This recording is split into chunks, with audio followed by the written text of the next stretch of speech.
नमस्कार दोस्तों, मैं हूं अंश और आपका स्वागत करता हूं अपने यूट्यूब चैनल अंश स्टडी वाला पर। आज की इस वीडियो में यहां पर नरेंद्र मोदी मंत्रिमंडल, यहां पर नरेंद्र मोदी कैबिनेट के बारे में ट्रेंडिंग करंट अफेयर 2026 का लेकर आ चुका हूं, जो कि सभी प्रतियोगी परीक्षाओं के लिए उपयोगी रहने वाला है। मोस्ट इंपॉर्टेंट 151 MCQ क्वेश्चंस लेकर आया हूं। तो चलिए बिना टाइम वेस्ट किए वीडियो की शुरुआत करते हैं। यहाँ पर पहला प्रश्न है आपका, नरेंद्र मोदी का जन्म किस तारीख को हुआ था? तो आपका सही जवाब है यहाँ पर ऑप्शन नंबर आपका ए, यहाँ पर 17 सितंबर 1950 को यहाँ पर नरेंद्र मोदी का जन्म हुआ था।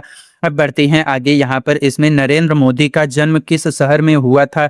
तो आपका सही जवाब है वडनगर, गुजरात में हुआ था। अब बढ़ते हैं आगे। यहाँ पर इसमें नरेंद्र मोदी ने अपनी राजनीतिक यात्रा किस संगठन से शुरू की थी? तो आपका सही जवाब है यहाँ पर ऑप्शन ए, राष्ट्रीय स्वयं सेवक संघ RSS में शुरू की थी। अब बढ़ते हैं यहाँ पर आगे अगले प्रश्न पर। अगला प्रश्न है, नरेंद्र मोदी RSS में किस उम्र में शामिल हुए थे? तो आपका सही जवाब है यहाँ पर ऑप्शन ए, 8 वर्ष की आयु में बाल स्वयं सेवक के रूप में शामिल हुए थे। अब बढ़ते हैं आगे। यहाँ पर इसमें नरेंद्र मोदी ने राजनीति विज्ञान में स्नातकोत्तर मास्टर्स डिग्री कहाँ से प्राप्त की? तो आपका सही जवाब है ऑप्शन ए, गुजरात विश्वविद्यालय से मास्टर्स डिग्री प्राप्त की। अब बढ़ती हैं आगे। यहाँ पर नरेंद्र मोदी ने भाजपा में औपचारिक रूप से किस वर्ष प्रवेश किया था? तो आपका सही जवाब है यहाँ पर ऑप्शन नंबर बी, आपका 1987 में यहाँ पर औपचारिक रूप से यहाँ पर प्रवेश किया था। अब बढ़ते हैं आगे। यहाँ पर इसमें नरेंद्र मोदी को गुजरात भाजपा का महासचिव किस वर्ष नियुक्त किया गया? तो आपका सही जवाब है यहाँ पर ऑप्शन नंबर सी, आपका 1995 में नियुक्त किया गया। अब बढ़ते हैं आगे। यहाँ पर नरेंद्र मोदी को भाजपा का राष्ट्रीय महासचिव किस वर्ष बनाया गया था? तो आपका सही जवाब है यहाँ पर ऑप्शन नंबर बी, आपका 1998 में यहाँ पर बनाया गया था। अब बढ़ती हैं आगे। इसमें नरेंद्र मोदी पहली बार गुजरात के मुख्यमंत्री किस वर्ष बने थे? तो आपका सही जवाब है यहाँ पर ऑप्शन नंबर बी, आपका 2001 में नरेंद्र मोदी पहली बार गुजरात के मुख्यमंत्री बने थे। अब बढ़ती हैं यहाँ पर आगे। इसमें नरेंद्र मोदी गुजरात के मुख्यमंत्री के रूप में किसका स्थान लेकर पदभार संभाला था? तो आपका सही जवाब है ऑप्शन ए, केशुभाई पटेल का यहाँ पर पदभार संभाला था। अब बढ़ती हैं आगे। यहाँ पर नरेंद्र मोदी कुल कितने वर्षों तक गुजरात के मुख्यमंत्री रहे? तो आपका सही जवाब है यहाँ पर ऑप्शन नंबर आपका बी, यहाँ पर 13 वर्षों तक यहाँ पर गुजरात के मुख्यमंत्री रहे। अब बढ़ती हैं आगे। यहाँ पर नरेंद्र मोदी गुजरात के मुख्यमंत्री पद से कब त्याग पत्र देकर प्रधानमंत्री पद की शपथ ली? तो आपका सही जवाब है यहाँ पर ऑप्शन ए, मई 2014 में शपथ ली। अब बढ़ती हैं आगे। यहाँ पर नरेंद्र मोदी ने पहली बार लोकसभा चुनाव किस निर्वाचन क्षेत्र से जीता था 2014 में? तो आपका सही जवाब है यहाँ पर ऑप्शन ए, वाराणसी और वडोदरा दोनों से यहाँ पर जीता था। अब बढ़ते हैं आगे। यहाँ पर 2014 में नरेंद्र मोदी ने वडोदरा सीट जीतने के बावजूद किस सीट को बरकरार रखने का निर्णय लिया? तो आपका सही जवाब है यहाँ पर ऑप्शन ए, वाराणसी का। यहाँ पर अब बढ़ती हैं आगे। यहाँ पर नरेंद्र मोदी को भारत के प्रधानमंत्री पद हेतु भाजपा का चुनावी अभियान प्रमुख, चुनाव प्रचार समिति प्रमुख किस वर्ष बनाया गया? तो आपका सही जवाब है ऑप्शन बी, आपका 2013 में बनाया गया था। अब बढ़ती हैं आगे। यहाँ पर नरेंद्र मोदी ने पहली बार भारत के प्रधानमंत्री पद की शपथ किस तारीख को ली थी? तो आपका सही जवाब है यहाँ पर ऑप्शन नंबर बी, आपका 26 मई 2014 को यहाँ पर शपथ ली थी पहली बार। अब बढ़ते हैं आगे। यहाँ पर नरेंद्र मोदी की पहली प्रधानमंत्री पद की शपथ किस स्थान पर हुई थी? तो आपका सही जवाब है ऑप्शन ए, राष्ट्रपति भवन में यहाँ पर हुई थी। अब बढ़ते हैं आगे। यहाँ पर नरेंद्र मोदी के पहली बार प्रधानमंत्री पद की शपथ के समारोह में किन पड़ोसी देशों के नेता आमंत्रित किए गए थे? तो आपका सही जवाब है ऑप्शन ए, सार्क देशों के प्रमुख पाकिस्तान सहित यहाँ पर आमंत्रित किए गए थे। अब बढ़ती हैं आगे। यहाँ पर नरेंद्र मोदी को समय समय पर किन उपनामों से भी जाना जाता है? तो आपका सही जवाब है यहाँ पर ऑप्शन नंबर ए, आपका चाय वाला से पीएम तक की कहानी वाले नेता के नाम से भी जाना जाता है। अब बढ़ते हैं आगे। यहाँ पर नरेंद्र मोदी ने अपने प्रारंभिक जीवन में किस व्यवसाय में परिवार की सहायता की थी? तो आपका सही जवाब है ऑप्शन ए, चाय बेचना यहाँ पर सहायता की थी। अब बढ़ते हैं यहाँ पर आगे। इसमें नरेंद्र मोदी को मन की बात रेडियो कार्यक्रम की शुरुआत किस वर्ष की थी? तो आपका सही जवाब है यहाँ पर ऑप्शन नंबर ए, आपका 2014 में यहाँ पर की थी। अब बढ़ती हैं आगे। यहाँ पर मन की बात कार्यक्रम किस माध्यम से प्रसारित होता है? तो आपका सही जवाब है यहाँ पर ऑप्शन नंबर ए, आपका आकाशवाणी रेडियो और अन्य मीडिया चैनल यहाँ पर प्रसारित होता है। अब बढ़ती हैं आगे। यहाँ पर अगले प्रश्न पर। नरेंद्र मोदी मन की बात कार्यक्रम कितनी बार आवृत्ति में प्रसारित करते हैं? तो आपका सही जवाब है यहाँ पर ऑप्शन नंबर ए, महीने में 1 बार यहाँ पर करते हैं। अब बढ़ते हैं आगे। यहाँ पर नरेंद्र मोदी को संयुक्त राष्ट्र में योग दिवस प्रस्ताव लाने का श्रेय किस वर्ष जाता है? तो आपका सही जवाब है 2014 में यह जाता है। अब बढ़ते हैं आगे। यहाँ पर नरेंद्र मोदी की आत्मकथा जीवनी पर आधारित पुस्तकों में से कौन सी प्रसिद्ध है?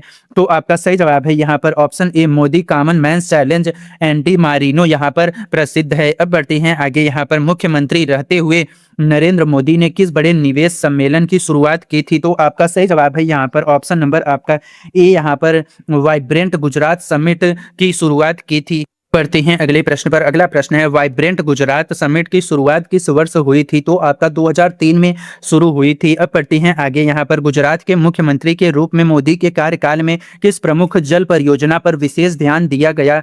तो आपका सही जवाब है नर्मदा नदी परियोजना, सरदार सरोवर बांध का ध्यान दिया गया। अब बढ़ते हैं आगे। इसमें गुजरात के मुख्यमंत्री रहते हुए मोदी की किस योजना को कृषि क्षेत्र में सुधार हेतु प्रसिद्धि मिली? तो आपका कृषि महोत्सव और सुलजाम सुफलाम योजना के लिए प्रसिद्धि मिली। अब बढ़ते हैं आगे। यहाँ पर गुजरात में 2001 में आए भूकंप के बाद पुनर्निर्माण कार्य किस मुख्यमंत्री के कार्यकाल में हुआ था? तो आपका सही जवाब है केशुभाई पटेल और बाद में नरेंद्र मोदी के कार्यकाल में हुआ था। अब बढ़ती हैं आगे। यहाँ पर इसमें गुजरात के मुख्यमंत्री रहते हुए मोदी ने किस बड़े औद्योगिक निवेश टाटा नैनो प्लांट को आकर्षित किया था? तो आपका सही जवाब है साड़ंद गुजरात में टाटा नैनो प्लांट को यहाँ पर आकर्षित किया था। अब बढ़ती हैं आगे। यहाँ पर इसमें टाटा नैनो प्लांट मूल रूप से किस राज्य में स्थापित होना था? इससे पहले गुजरात स्थानांतरित हुआ। तो आपका सही जवाब है यहाँ पर पश्चिम बंगाल सिंगूर में यहाँ पर स्थानांतरित हुआ। अब बढ़ती हैं आगे। यहाँ पर इसमें मोदी सरकार 2014 में पहले वित्त मंत्री कौन बने थे? तो आपका सही जवाब है ऑप्शन बी,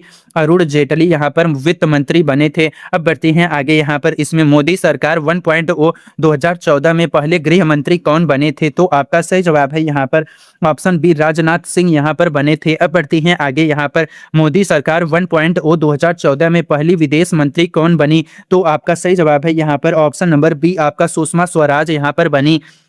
अब बढ़ती हैं आगे। यहाँ पर इसमें मोदी सरकार 1.0 2014 में रक्षा मंत्री का पद शुरुआत में किसने संभाला? अरुण जेटली के अतिरिक्त प्रभार के रूप में। तो आपका सही जवाब है यहाँ पर ऑप्शन नंबर ए, आपका अरुण जेटली। अब बढ़ती हैं आगे। यहाँ पर अगले प्रश्न पर, मोदी सरकार 1.0 में मनोहर पर्रिकर को रक्षा मंत्री किस वर्ष बनाया गया? तो आपका सही जवाब है यहाँ पर ऑप्शन बी, 2015 में बनाया गया। अब बढ़ती हैं आगे। मनोहर पर्रिकर रक्षा मंत्री बनने से पहले किस राज्य के मुख्यमंत्री थे? तो आपका सही जवाब है ऑप्शन ए, गोवा के मुख्यमंत्री थे। अब बढ़ती हैं आगे। यहाँ पर इसमें मोदी सरकार 1.0 में निर्मला सीतारमण को रक्षा मंत्री किस वर्ष बनाया गया, जिससे भारत की दूसरी महिला रक्षा मंत्री बनी? तो आपका सही जवाब है यहाँ पर ऑप्शन बी, 2017 में महिला रक्षा मंत्री बनी। अब बढ़ती हैं आगे। यहाँ पर मोदी सरकार 1.0 2014 से 19 में मानव संसाधन विकास मंत्री के रूप में स्मृति ईरानी ने कब पदभार संभाला? तो आपका सही जवाब है यहाँ पर ऑप्शन ए, 2014 में पदभार संभाला। अब बढ़ती हैं आगे। यहाँ पर मोदी सरकार 1.0 में मेक इन इंडिया पहल की शुरुआत किस वर्ष हुई थी? तो आपका सही जवाब है यहाँ पर ऑप्शन नंबर आपका यहाँ पर बी, यहाँ पर 2015 में यहाँ पर शुरू हुई थी। अब बढ़ती हैं आगे। इसमें मोदी सरकार 1.0 में स्वच्छ भारत मिशन की शुरुआत किस तारीख को हुई थी? तो आपका सही जवाब है यहाँ पर ऑप्शन ए, 2 अक्टूबर 2014 को हुई थी। अब बढ़ती हैं आगे। यहाँ पर मोदी सरकार 1.0 में जन धन योजना की शुरुआत किस वर्ष हुई थी? तो आपका सही जवाब है ऑप्शन ए, 2014 में हुई थी। अब बढ़ती हैं आगे। मोदी सरकार 1.0 में वस्तु एवं सेवा कर जीएसटी किस वर्ष लागू हुआ था? तो आपका सही जवाब है यहाँ पर ऑप्शन नंबर बी, आपका यहाँ पर 2017 में लागू हुआ। अब बढ़ती हैं आगे। यहाँ पर जीएसटी लागू होने के बाद समय भारत के वित्त मंत्री कौन थे? तो आपका सही जवाब है यहाँ पर ऑप्शन नंबर ए, आपका अरुण जेटली जीएसटी लागू होने के बाद भारत के वित्त मंत्री थे। अब बढ़ती हैं यहाँ पर आगे। मोदी सरकार 1.0 में नोटबंदी डीमोनेटाइजेशन की घोषणा किस तारीख को हुई थी? तो आपका सही जवाब है यहाँ पर ऑप्शन नंबर आपका ये 8 नवंबर 2016 को हुई थी। अब बढ़ती हैं आगे। मोदी सरकार 1.0 में बालाकोट एयर स्ट्राइक किस वर्ष हुई थी? तो आपका सही जवाब है यहाँ पर ऑप्शन सी, 2019 में हुई थी। अब बढ़ती हैं आगे। बालाकोट एयर स्ट्राइक के समय भारत के रक्षा मंत्री कौन थे? तो आपका सही जवाब है ऑप्शन ए, निर्मला सीतारमण यहाँ पर रक्षा मंत्री थे। अब बढ़ती हैं आगे अगले प्रश्न पर। अगला प्रश्न है, मोदी सरकार 1.0 में जम्मू कश्मीर से अनुच्छेद 370 हटाने का निर्णय किस वर्ष लिया गया? तो आपका सही जवाब है यहाँ पर ऑप्शन नंबर बी आपका यहाँ पर 2019 में लिया गया। अब बढ़ती हैं आगे, 370 हटाए जाने के समय भारत के गृह मंत्री कौन थे? तो आपका सही जवाब है ऑप्शन बी, यहाँ पर अमित शाह यहाँ पर गृह मंत्री थे। अब बढ़ती हैं आगे, यहाँ पर मोदी सरकार 1.0 में सर्जिकल स्ट्राइक उरी हमले के बाद किस वर्ष की गई थी? तो आपका सही जवाब है यहाँ पर ऑप्शन नंबर आपका यहाँ पर बी, यहाँ पर 2016 में यहाँ पर की गई थी। अब बढ़ती हैं आगे अगले प्रश्न पर। अगला प्रश्न है, मोदी सरकार 1.0 2014 से 2019 में उपराष्ट्रपति कौन थे? तो आपका सही जवाब है यहाँ पर ऑप्शन ए आपका हामिद अंसारी और बाद में एम वेंकैया नायडू यहाँ पर उपराष्ट्रपति थे। अब बढ़ती हैं आगे, मोदी सरकार 1.0 के दौरान लोकसभा अध्यक्ष कौन थी 2014 से 19 में? तो आपका सही जवाब है यहाँ पर ऑप्शन ए आपका सुमित्रा महाजन थी। अब बढ़ती हैं आगे, यहाँ पर नरेंद्र मोदी ने दूसरी बार प्रधानमंत्री की शपथ किस तारीख को ली थी? तो आपका सही जवाब है यहाँ पर ऑप्शन नंबर आपका यहाँ पर बी, यहाँ पर 30 मई 2019 को यहाँ पर शपथ ली थी। अब बढ़ती हैं आगे, यहाँ पर मोदी सरकार 2.0 2019 में गृह मंत्री कौन बने? तो आपका सही जवाब है यहाँ पर ऑप्शन नंबर बी, आपका अमित शाह बने। अब बढ़ती हैं आगे, यहाँ पर मोदी सरकार 2.0 2019 में रक्षा मंत्री कौन बने? तो आपका सही जवाब है यहाँ पर ऑप्शन ए, राजनाथ सिंह यहाँ पर रक्षा मंत्री बने। अब बढ़ती हैं आगे, यहाँ पर मोदी सरकार 2.0 2019 में वित्त मंत्री कौन बनी? तो आपका सही जवाब है यहाँ पर ऑप्शन नंबर ए, आपका निर्मला सीतारमण यहाँ पर वित्त मंत्री बनी। अब बढ़ती हैं अगले प्रश्न पर। अगला प्रश्न है आपका, निर्मला सीतारमण भारत की कौन सी पूर्णकालिक महिला वित्त मंत्री बनी? तो आपका सही जवाब है यहाँ पर ऑप्शन नंबर आपका ए, यहाँ पर पहली यहाँ पर बनी है। अब बढ़ती हैं आगे, मोदी सरकार 2.0 में विदेश मंत्री कौन बने हैं? तो आपका सही जवाब है यहाँ पर ऑप्शन नंबर आपका यहाँ पर ए, एस जयशंकर मोदी सरकार 2.0 में विदेश मंत्री बने हैं। अब बढ़ती हैं आगे, यहाँ पर मोदी सरकार 2.0 2019-2024 में कोविड-19 महामारी के दौरान स्वास्थ्य मंत्री कौन थे? तो आपका सही जवाब है यहाँ पर ऑप्शन नंबर आपका ए, यहाँ पर डॉक्टर हर्षवर्धन यहाँ पर स्वास्थ्य मंत्री थे। अब बढ़ती हैं अगले प्रश्न पर। अगला प्रश्न है आपका, कोविड-19 महामारी के दौरान भारत में राष्ट्रव्यापी लॉकडाउन की घोषणा किस तारीख को हुई थी?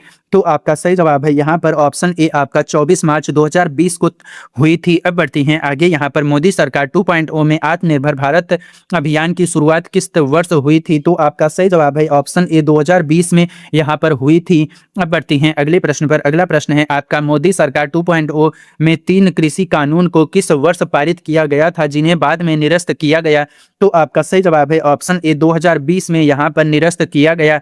अब बढ़ती हैं आगे, यहाँ पर कृषि कानून को निरस्त करने की घोषणा किस वर्ष हुई थी? तो आपका सही जवाब है यहाँ पर ऑप्शन नंबर आपका ए, आपका 2021 में यहाँ पर हुई थी। अब बढ़ती हैं आगे, यहाँ पर मोदी सरकार 2.0 में राम मंदिर भूमि पूजन समारोह किस तारीख को हुआ था? तो आपका सही जवाब है यहाँ पर ऑप्शन ए, 5 अगस्त 2020 को हुआ था। अब बढ़ती हैं आगे, यहाँ पर मोदी सरकार 2.0 में नए संसद भवन का उद्घाटन किस तारीख को हुआ था? तो आपका सही जवाब है यहाँ पर ऑप्शन नंबर ए, आपका 28 मई 2023 को हुआ था। अब बढ़ती हैं आगे, यहाँ पर 2021 में बड़े मंत्रिमंडल फेरबदल में मोदी सरकार 2.0 से किस मंत्री को हटाया गया? तो आपका सही जवाब है यहाँ पर ऑप्शन नंबर आपका ए, यहाँ पर रविशंकर प्रसाद और प्रकाश जावड़ेकर सहित कई मंत्री को यहाँ पर हटाया गया। अब बढ़ती हैं अगले प्रश्न पर। अगला प्रश्न है आपका, 2021 के मंत्रिमंडल फेरबदल में ज्योतिरादित्य सिंधिया को कौन सा मंत्रालय मिला? तो आपका सही जवाब है यहाँ पर ऑप्शन नंबर आपका ए, आपका यहाँ पर नागरिक उड्डयन मंत्रालय यहाँ पर मिला है। अब बढ़ती हैं आगे, यहाँ पर मोदी सरकार 2.0 में चंद्रयान 3 की सफल लैंडिंग किस वर्ष हुई थी? तो आपका सही जवाब है यहाँ पर ऑप्शन नंबर सी, आपका यहाँ पर 2023 में सफल लैंडिंग हुई थी। अब बढ़ती हैं आगे, यहाँ पर मोदी सरकार 2.0 में G20 शिखर सम्मेलन की भारत में मेजबानी किस वर्ष हुई थी? तो आपका सही जवाब है यहाँ पर ऑप्शन सी, आपका यहाँ पर 2023 में यहाँ पर मेजबानी हुई थी। अब बढ़ती हैं अगले प्रश्न पर। अगला प्रश्न है आपका, मोदी सरकार 2.0 का कार्यकाल किस तारीख तक चला था? तो आपका सही जवाब है यहाँ पर ऑप्शन नंबर ए, आपका मई 2024 तक चला था। अब बढ़ते हैं अगले प्रश्न पर। अगला प्रश्न है आपका,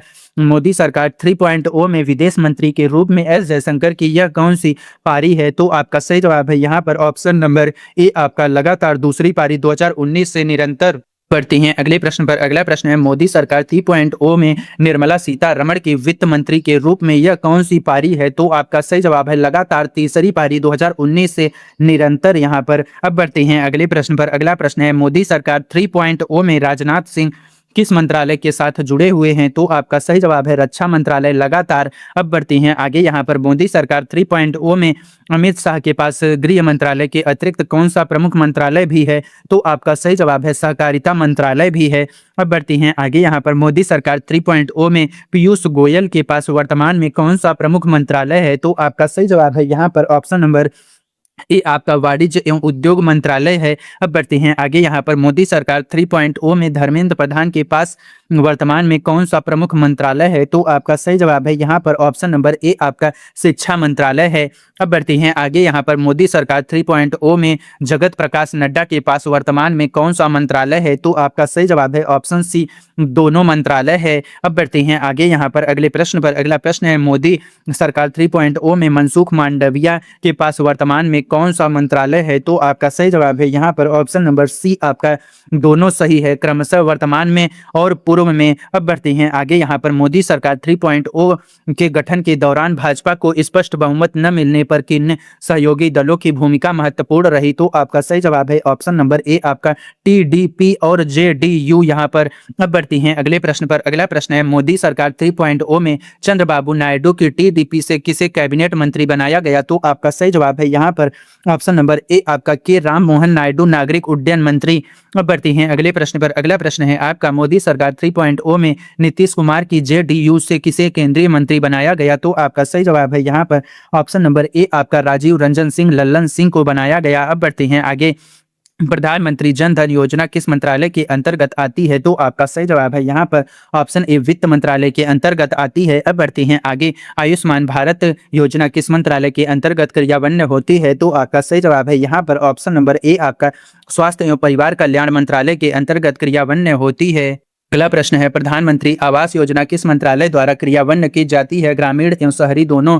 यहाँ पर ग्रामीण विकास मंत्रालय एवं आवासन तथा शहरी कार्य मंत्रालय। अब बढ़ते हैं आगे, यहाँ पर उज्ज्वल योजना मुफ्त एलपीजी कनेक्शन किस मंत्रालय से संबंधित है? तो आपका पेट्रोलियम एवं प्राकृतिक गैस मंत्रालय से संबंधित है। अब बढ़ती हैं आगे, बेटी बचाओ बेटी पढ़ाओ योजना किस मंत्रालय से संबंधित है? महिला एवं बाल विकास मंत्रालय से संबंधित है। अब बढ़ती हैं आगे, यहाँ पर स्किल इंडिया मिशन किस मंत्रालय के अंतर्गत आता है? तो आपका कौशल विकास एवं उद्यमिता मंत्रालय के अंतर्गत आता है।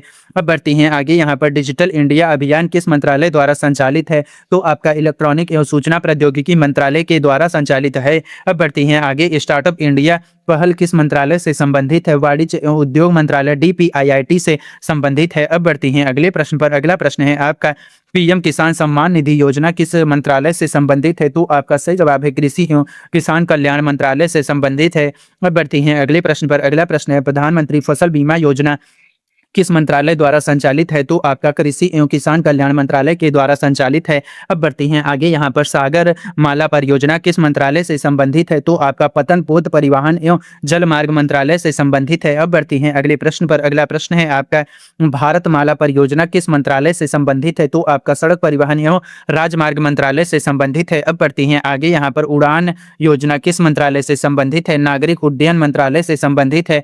अब बढ़ती हैं आगे, अटल पेंशन योजना किस मंत्रालय द्वारा संचालित है? तो आपका यहाँ पर वित्त मंत्रालय द्वारा संचालित है। अब बढ़ती हैं आगे, यहाँ पर प्रधानमंत्री मुद्रा योजना किस मंत्रालय से संबंधित है? तो आपका सही जवाब है वित्त मंत्रालय से।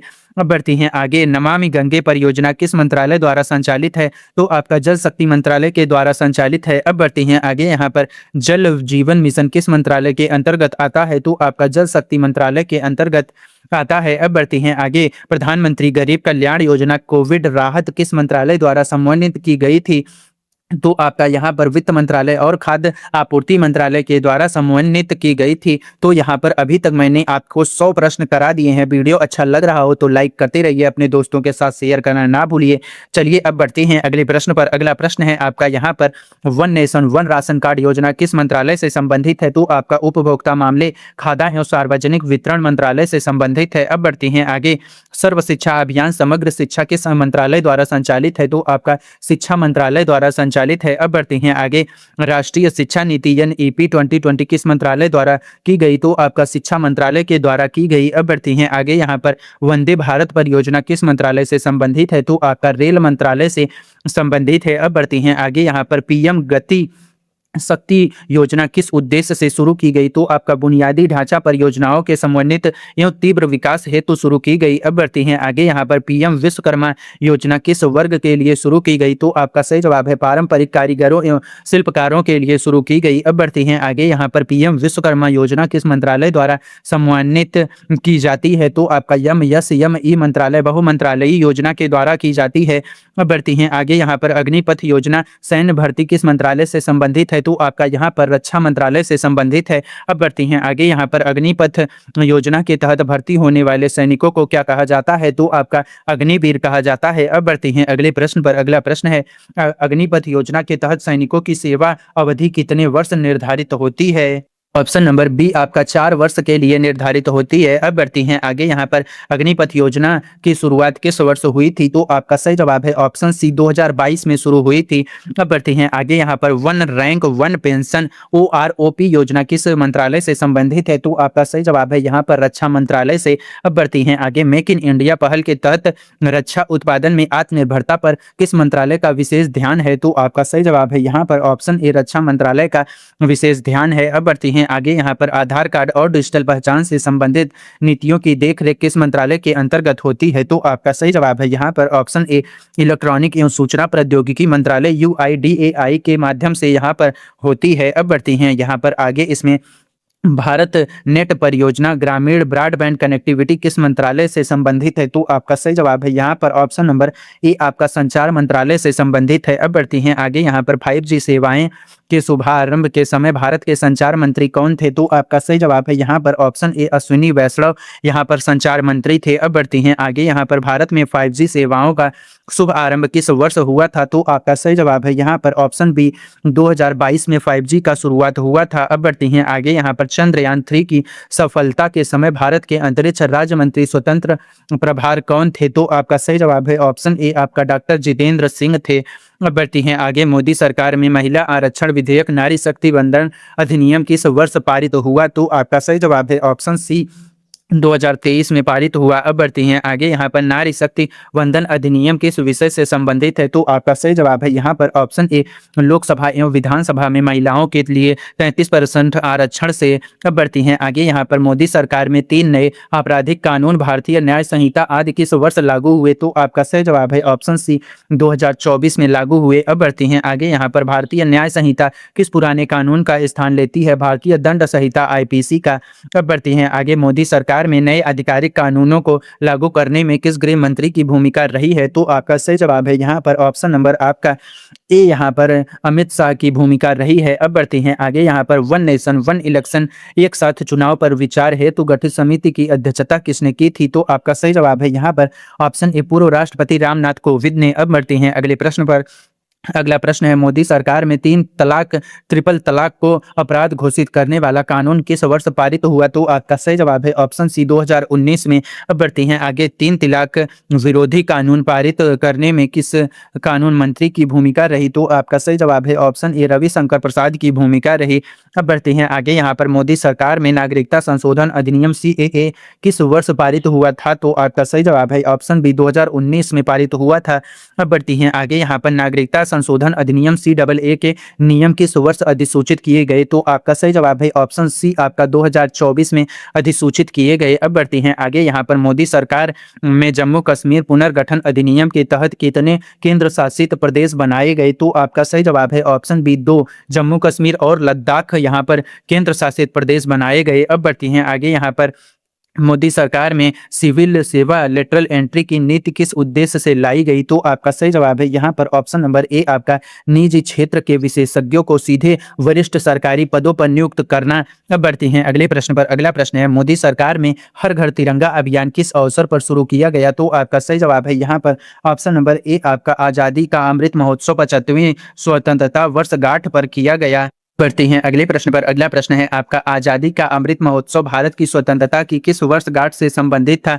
तो आपका 75वीं वर्षगांठ से संबंधित था। अब बढ़ते हैं आगे। मोदी सरकार में विकसित भारत @ 2047 का लक्ष्य किस वर्ष तक भारत को विकसित राष्ट्र बनाने से संबंधित है? 2047 स्वतंत्रता की 100वीं वर्षगांठ। अब बढ़ते हैं आगे। मोदी सरकार में सेमीकंडक्टर मिशन की शुरुआत किस उद्देश्य से हुई? तो आपका यहाँ पर भारत में सेमीकंडक्टर विनिर्माण को बढ़ावा देना से हुई। अब बढ़ती हैं आगे। यहाँ पर मोदी सरकार में पीएलआई प्रोडक्शन लिंक्ड इनिशिएटिव योजना किस क्षेत्र के लिए शुरू की गई? विनिर्माण क्षेत्र में निवेश बढ़ाने हेतु कई उद्योग के लिए। अब बढ़ते हैं आगे। यहाँ पर मोदी सरकार में राष्ट्रीय हाइड्रोजन मिशन किस मंत्रालय से संबंधित है? नवीन एवं नवीकरणीय ऊर्जा मंत्रालय से संबंधित है। अब बढ़ती हैं आगे। यहाँ पर मोदी सरकार में एक जिला एक उत्पाद ओडीओपी योजना किस मंत्रालय से जुड़ी है? वाणिज्य एवं उद्योग मंत्रालय डीपीआईआईटी से। अब बढ़ती हैं आगे। मोदी सरकार में सहकार से समृद्ध का नारा किस मंत्रालय से जुड़ा है? सहकारिता मंत्रालय से जुड़ा है। अब बढ़ती हैं आगे। यहाँ पर मोदी सरकार में लखपति दीदी योजना किस उद्देश्य से शुरू की? तो आपका सही जवाब है स्वयं सहायता समूह की महिलाओं को आर्थिक रूप से सशक्त बनाना। अब बढ़ती हैं आगे। यहाँ पर मोदी सरकार में नमो ड्रोन दीदी योजना किस क्षेत्र से संबंधित है? तो आपका सही जवाब है ऑप्शन ए, कृषि क्षेत्र में महिलाओं को ड्रोन तकनीक से जोड़ना। अब बढ़ते हैं आगे। यहाँ पर मोदी सरकार में मिशन इंद्रधनुष किस क्षेत्र से संबंधित है? तो आपका बच्चों के टीकाकरण अभियान से। अब बढ़ती हैं आगे। यहाँ पर मोदी सरकार में पोषण अभियान नेशनल न्यूट्रिशन मिशन किस मंत्रालय से जुड़ा है? तो आपका महिला एवं बाल विकास मंत्रालय से जुड़ा है। अब बढ़ती हैं आगे। मोदी सरकार में इलेक्ट्रॉनिक वाहन ईवी अपनाने हेतु फेम योजना किस मंत्रालय से जुड़ी है? तो आपका भारी उद्योग मंत्रालय से। अब बढ़ती हैं अगले प्रश्न पर। अगला प्रश्न है आपका, मोदी सरकार में राष्ट्रीय भर्ती एजेंसी एनआरए की स्थापना किस उद्देश्य से की गई? तो आपका सही जवाब है सरकारी नौकरियों के लिए सामान्य पात्रता परीक्षा सीईटी आयोजन करना। अब बढ़ते हैं आगे। यहाँ पर मोदी सरकार में जन विश्वास प्रावधान का संशोधन अधिनियम किस उद्देश्य से लाया? तो आपका व्यापार करने में आसानी हेतु छोटे अपराधों को अपराध मुक्त करना यहाँ पर लाया। अब बढ़ती हैं आगे। मोदी सरकार में हर घर जल का लक्ष्य किस योजना का हिस्सा है? तो आपका जल जीवन मिशन हिस्सा का है। अब बढ़ती हैं आगे। मोदी सरकार में अमृत अटल नवीकरणीय एवं शहरी परिवर्तन मिशन किस क्षेत्र से संबंधित है? तो आपका शहरी बुनियादी ढांचे का विकास से संबंधित है। अब बढ़ती हैं आगे। यहाँ पर मोदी सरकार में स्मार्ट सिटी मिशन किस वर्ष शुरू किया गया था? तो आपका 2014 में शुरू किया गया था। अब बढ़ती हैं अगले प्रश्न पर। अगला प्रश्न है, मोदी सरकार में डिजिटल भुगतान को बढ़ावा देने के लिए किस प्रमुख इंटरफेस यूपीआई का व्यापक विस्तार हुआ? तो आपका यूनिफाइड पेमेंट इंटरफेस यूपीआई का विस्तार हुआ। अब बढ़ती हैं आगे। यूपीआई का संचालन किस संस्था द्वारा किया जाता है? तो आपका सही जवाब है national payment corporation of India NPCI के द्वारा किया जाता है। अब बढ़ती हैं अगले और इस वीडियो के लास्ट प्रश्न पर। आपका लास्ट प्रश्न है, मोदी सरकार में शुरू की गई वन नेशन वन टैक्स अवधारणा किस कर सुधार से जुड़ी है? तो आपका वस्तु एवं सेवा कर जीएसटी से जुड़ी है। हाँ, यह रहा आपका नरेंद्र मोदी का 151 प्रश्न मैंने आपको करा दिया। वीडियो अगर आपको अच्छी लगी हो तो वीडियो को लाइक करके अपने दोस्तों के साथ शेयर करना ना भूलें और ऐसी इन्फॉर्मेटिव वीडियो के लिए चैनल को सब्सक्राइब करके बेल आइकन जरूर से ऑन कर लीजिए। मिलती हैं ऐसी ही और इन्फॉर्मेटिव वीडियो के साथ। तब तक के लिए पढ़ते रहिए, आगे बढ़ते रहिए। धन्यवाद।